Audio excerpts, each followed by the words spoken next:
Nauwi sa karahasan ng demolisyon sa barangay San Roque sa Tarlac City. Isang binatilyong residente ang namatay sa gitna ng kaguluhan. Darito ang report. Di naibsan ng ulan ang tensyon sa itinakdang demolisyon sa San Roque, Tarlac City. Mabilis na nang harang ng nasusunog na gulong at mga tablang may pako sa MacArthur Highway ang mga taga Block 7. Human rights ito! Hindi nila tayo mapipigil dahil may human rights! Pinalibutan din ng spikes kaya di nakalis ang isang pampasaherong bus at delivery truck na ginamit na panangga ng mga residente laban sa anti-riot squad. Ang mga pulis na nagtangkang mag-alis ng mga sasakyan, binato ng mga bote. Kaya naman binomba ng tubig ang mga residente.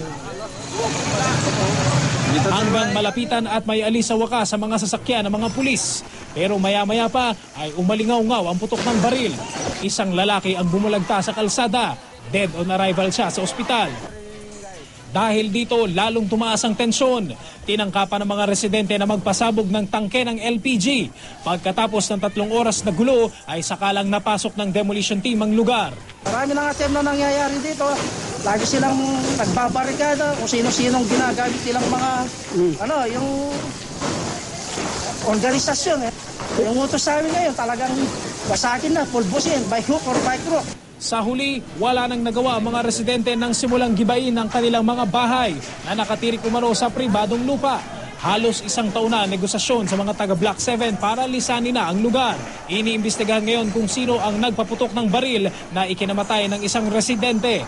Isang pulis naman ang sugatan matapos tamaan ng bato. Para sa saksi, Cedric Castillo, nag-uulat.